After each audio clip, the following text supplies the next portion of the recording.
Hutchings from the pocket. Outstanding. Marvellous composure from just a 20-game Eagle in Mark Hutchings to slam home the sealer, and we pick up the win against the Lions for round 17. G'day and welcome to Eagle Review, proudly sponsored by Chicken Treat. Delicious. And so was the result, Benny. What about the play at the end, though? I thought it was massive. Gwyneth Paltrow, sliding doors going on, could have gone either way. It was. These marks you see are paid so often. You look at this, the Brisbane fella, what's his name? Mate, McStay. I reckon he was McLivered at the decision. He would have been. You see these paid often. So anyway, comes to ground, kick forward by Bunga, just lands inside, throw it in, Jack Darling over the top, if you don't mind. Hutchie sells the candy and then goes for the goal, threads it through. There's your sealer. Could have gone either way, Stephen. Calling himself Mark Clutchings, do you believe that? Apparently so. No doubt in my mind, Luke Shuey walks away with the 3 votes, 30 touches, 2 goals. What about the whopping 9 clearances and 7 inside 50s, if you don't mind? If you don't mind. See, that's what can happen if he doesn't get a tag. Very surprising to see him not get a tag. I don't think for the rest of the year we'll see him tagless. Ash Smith, an interesting inclusion to the side. A battle for 2 critical goals in the third quarter, especially when we needed them.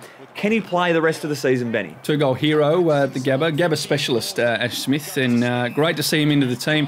To get his chance, had to reinvent himself, start of the year, all the players playing well in the back line, probably was going to struggle to get a sniff, goes forward, reinvents himself, going really well, good on you. Good to see our big man chasing down on the night. Jez McGovern and Callum Sinclair, they've run down a couple of little blokes.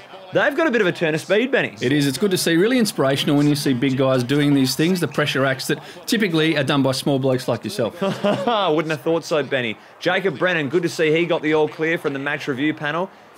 Talk me through it. Are you happy with this decision? He walked up to me after the game and said, am I in trouble? And I said, look, I don't think so, and that's the way it fell. I think that's the right call. Running up toward him really fast, hard to make a decision that quickly, just let himself brace for contact. Obviously hurt us last week. Stephen took it to heart after we touched him up after he didn't go hard at Lewis Jeddah.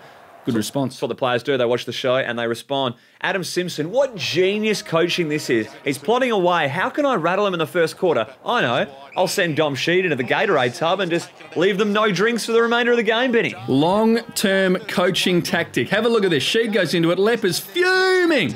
Then look at this. The Brisbane Lions fall away in the last quarter. We kick away. They do get one late after we took the foot off the pedal, but great coaching. Yeah, it was innovative, and we applaud it. Time for the Chicken Treat West Coast roast of the round, and Benny, real open field this week. Yeah, a lot of options here. Let's kick things off with Jack Darling. No one likes to be the bloke on the ground with the specky being taken over the top of him, but we can't give it to him. Next in line, let's look at Pierce Hanley. Trying to be a little bit too cute, trying to be fancy, going for too much. Little check side goes about 20 metres too far, so that didn't execute as planned on tipping. The umpire could have probably given this one holding the ball against Shannon Hearn. You see those paid more often than not. Lucky to get away with that one, Bunga. But how can we go past this? Eric McKenzie, he's thought, I want to make this a little bit more interesting. I'm going to give the Brisbane Lions some scoreboard pressure on us. Goes for the switch to the gaffinator, miscues completely, hits the post, and look at Simo. He's not too impressed. Just trying to open the field up. Eric McKenzie told me during the week, so that's just genius as well. Well done, easy. That is the end of this week's show. Thanks for watching Eagle Review, proudly sponsored by Chicken Treat. We'll see you in a fortnight's time.